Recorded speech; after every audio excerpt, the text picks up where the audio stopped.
So the title of this message is Risk Takers. Ooh, right? When somebody hears risk, they're like, risk? I'm not going to take no risks. I'm going to gamble everything that I have. When people hear risk, they think of what? Bad, loss, right? I lost something. Something bad happened. I shouldn't have done that, right? But I want to put it in a little different aspect. And have you ever wondered why God uses, or the Lord uses, certain people more than others? I mean, you guys ever think about that, right? You have this guy who's doing so many great things, but wait a minute, they both go to church, they both pray, they both read the Bible. What's going on? You know, what's the difference between them? And, well, the difference is, one, they take risks. Two, they have faith, right? And Mike was talking about faith. It's awesome. It's kind of funny, guys. That's what I said. I was like, Mike, you gotta teach this now. Okay.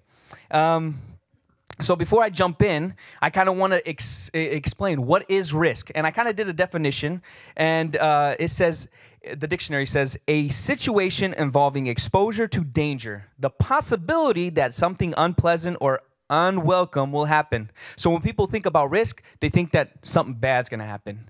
But it's the possibility, right? Maybe an example we could see, the Bible doesn't say risk is ... But the Bible has a whole bunch of examples of risk can be or what is.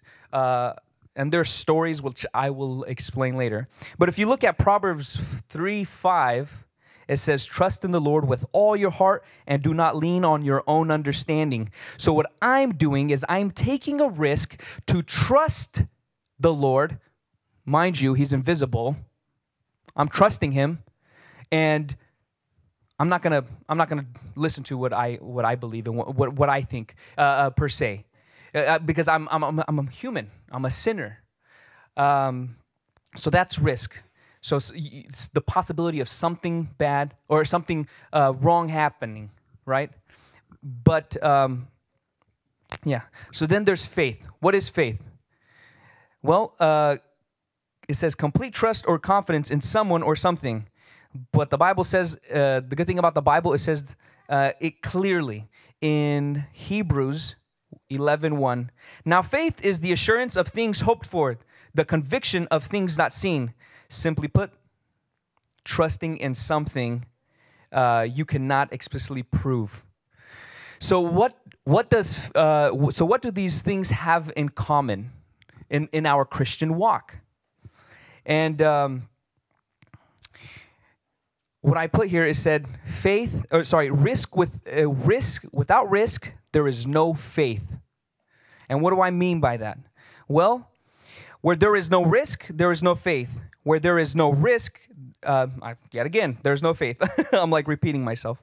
And where there is no faith, there is no power. And where there is no faith, there is no joy. And where there is no faith, there aren't supernatural miracles. And where there is no faith, there is no reward. And where there is no faith, there is no pleasing of God. So risk, when we think about risk, we think about bad things. Bad things are going to happen. But with God, it's technically the total opposite. When you take a risk with God, you are putting all your faith in him that whatever you're going to do now, you hope that God will watch over you, take care of you, give you wings to fly, bless you, whatever that risk you're going to do, that jump you're going to take, that leap that you're going to make. So you're taking a risk, right? We're comfortable. Many of you guys know that. We're sometimes so comfortable that we don't want to, I don't want to talk to the guy about God because, I don't know. Maybe, yeah. Oh, God, they're leaving. Okay, this is good. No, take, what it means is you're taking a risk. Okay, I'm going to jump out. Hey, man, how was your day? And with that, you're like putting everything aside, right? What happens when the risk happens? You get scared, you get nervous, this is happening, right? But risk is actually the opposite. It's amazing with God. When you risk with God, you expect him to show up. And the crazy thing is he does. The crazy thing is God shows up, and sometimes he shows up more than you could even imagine, which is awesome.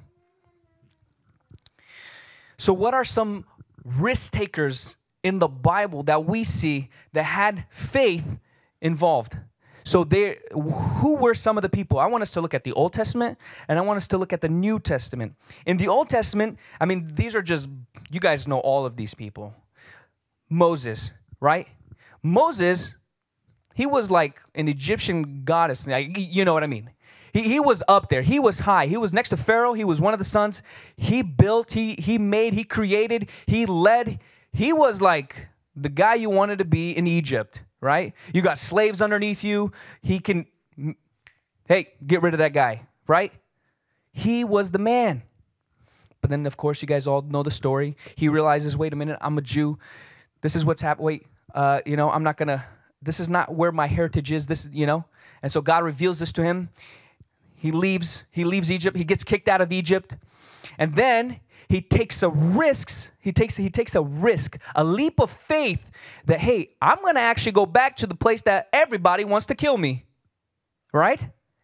So what he did is he risked himself, his life, to go back. And when he risked, he had faith that God was going to be with him. And sure enough, what happened? He delivered everyone from Egypt because he had faith and he took the risk. He took that leap of faith. And sure enough, God saved all of the people. Look at David, right? You guys all know the story of David, right? What did he do?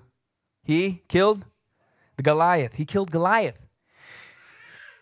I don't know how many people back then knew how to use that thing, right? The priashta, the slingshot.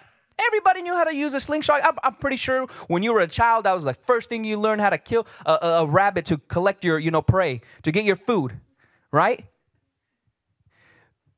But this guy, Goliath, this huge guy, nobody wanted to mess with him. Nobody. He's way too big. He's blaspheming God. I can't mess with that guy. He's going to one slice and I'm done.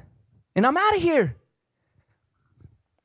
But David, he's like, no. Do not call my God like that. Don't say that against my Lord.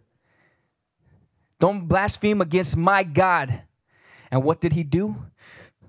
He took a faith. He was small. He was, right, the giant, 9 foot tall. He was probably like a 5'4".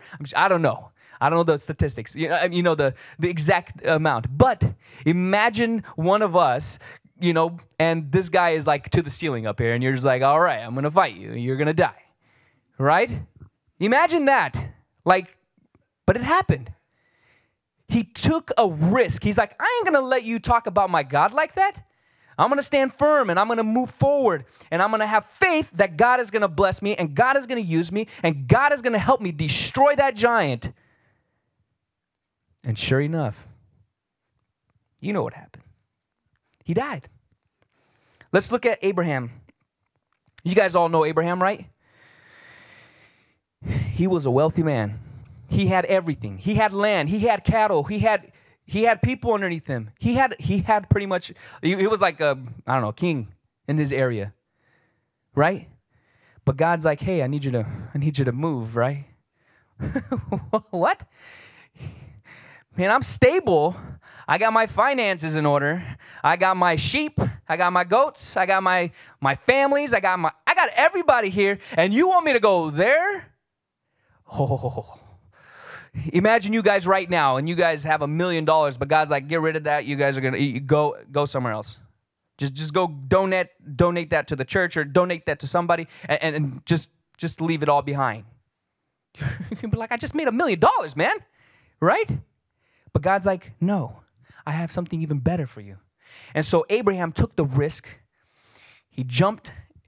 He had faith that God was going to bless him even more. And sure enough, exactly that happened. Look at, also, back then, when you talked about God, You know, the Egyptians, they had pillars. They had physical things to see. This is my God. Back then, there wasn't like something physical for people to see that this is my God. This is Abraham's God. No, man. People were like, you're praising some invisible dude, and you're going to base everything on a word you heard, some voices you heard? No. That's exactly what he did. And that's the beauty about being with God, that you could take risks and have faith that God will watch over you. Let's look at Esther. Esther, as you guys know, she was a Jew. She was married to she married into a king who had I don't know how many wives, right? And you guys all know the story. She comes unannounced to the king. Now back then, if you were a lady, if you did that, you're out. You know what I mean, right?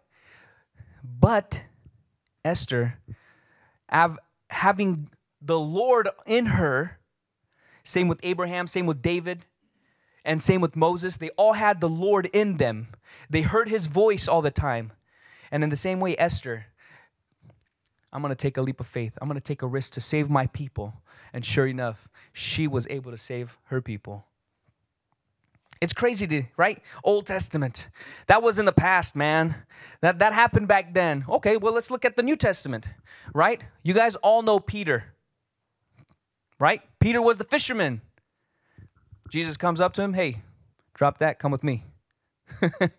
Imagine somebody telling you, hey, man, leave your family, leave your finance. You got a job, Mark? Okay, yeah, leave that behind. You have a whole bunch of family? Okay, yeah, leave them behind. Just hang out with me, all right? Come with me right now. Did you just get a car? Okay, yeah, leave that behind. Do you have a wife? Okay, leave that behind. No, you don't have a wife, Mike. You know what I mean, Mark. Right? Some guy is just going to tell me, come follow you. Who knows where we're going? I'll be like some guy knocking on my door today. Imagine that today. Some random guy, hey, man, you want to just, hang out with me? We're going to go and, talk to people about, stuff. And I have a business, man. Are you crazy? I have a wife. You want me to leave her? Right? And it says in the Bible that Peter had a wife. And imagine that, honey, where are you going? We have kids and we have family. You're just going to leave me? You're the breadwinner. You've been fishing all your life. This is what you do to keep us alive, fed. But sure enough, Peter becomes one of the best, right, disciples to this day. How about Paul? Look at Paul, right? On the road to Damascus. He was the guy you wanted to avoid back then. Why? Because he killed you. He killed you. He killed any Christian that was out there. He persecuted any Christian that was out there. But God showed up and he took a risk. And he said, okay, I'm gonna go, and God, you saved me. God, you're in me. God, you're with me. I have faith that you're gonna be with me, because I'm about to go back and talk to the people that I was persecuting. This is the group of people that I was persecuting. And sure enough, you guys know how it is. It goes down in history. He becomes one of the greatest, people out there as well. These guys were radical risk takers. What they did, just to give you guys a visual, is they put their lives on the line. They put their families on the line. They lost their jobs. They got rid of their jobs. Why? Because God called them to it. See, the cool thing is if you have the Lord in you, and you're constantly talking to God, and you're constantly having a relationship with Him on a daily basis, we could all take these risks every single day and have faith that God will work in us, right? So David, what are you talking about? What kind of risks, right? Here are two risks. There will be two different kinds of risks in your life, and two risks that you could identify today. There's calculated risk, and then there's opportunities. Calculated risks it's not this. Hey, man, I'm going to hang on the side of the cliff. I hope I survive, die, right? No, smart. You got to be smart. calculated risk. Okay, man, I'm in the church. I'm trying to progress in, my education. I'm trying to, I have a job. How could I progress with the Lord? How could I pursue Him? Wait a minute. Maybe I could go to school, but man, I don't have the finances. But God, I'm going to trust you because I want to follow you and I want to seek you, Lord. And I pray that you open the door for me. That is a calculated risk. You're thinking about it. You're being smart. You're staying in connection with the Lord, right? You're not just like, oh, I think I should move out of town because, I didn't like that guy in that neighborhood was pretty bad. No. God, there's a job opportunity. That's opportunities. So how about this? How many of you guys calculate a risk? Let's take Jordan, for example. Jordan, you could have gone to any other church you wanted to. You could have, hung out with an American church. But we held on to you. We didn't let you go. We got you involved. No, I'm pretty sure you thought about it. You're like, man, this church actually, there's friendship, there's community, there's, people that love me. I'm pretty sure you thought about it, right?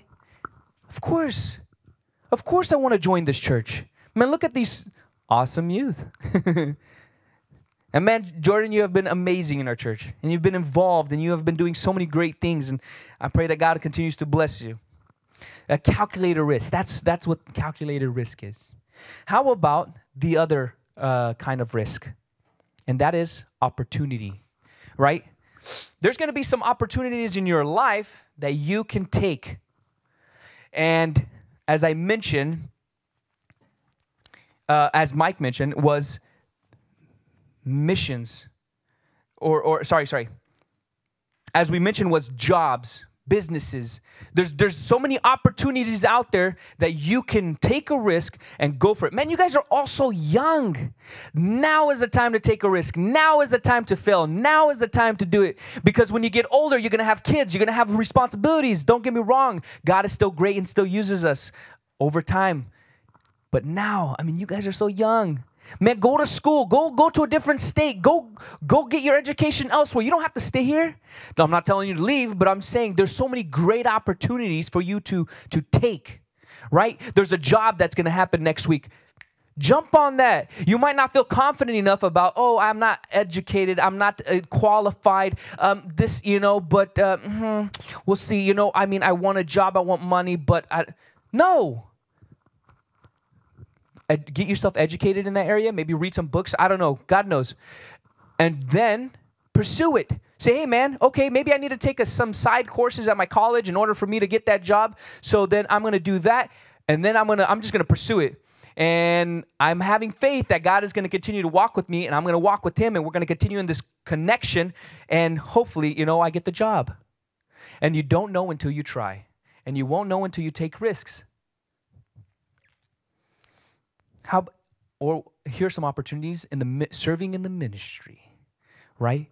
I've never been in any kind of ministry. Where am I supposed to fit in our church? What am I supposed to do? Man, there are so many opportunities here. Look at Justin. He needs people. He needs sound people.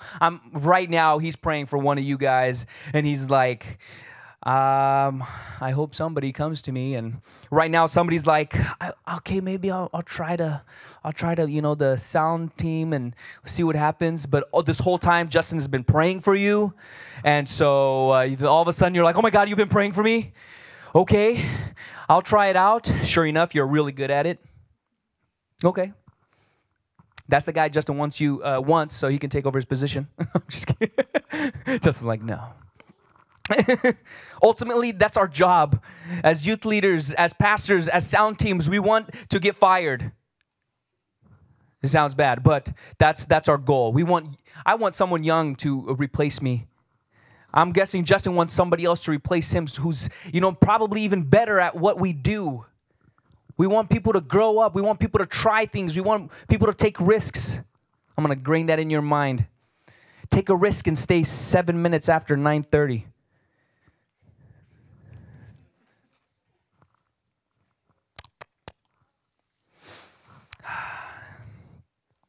And I'm just going to conclude. Don't be shy. Yes, there are things you're thinking, man, what could I take a risk on? You know, what could I do? I'm going to school already. I have a job already. What more could I do, God? There are so many things that you could do. As I mentioned before, there are two different kinds of people. And the difference between those two different kinds of people is, yes, they will show up to church. Yes, they will pray. Yes, they will read their Bible. Yes, they, say hi to everybody. But the two main differences is, one, they're risk takers. They're going to try something new, and they're not going to worry about, if I fail, I fail. That's a learning experience, my friends, and you'll learn along the way. But it's so beautiful. Take a risk.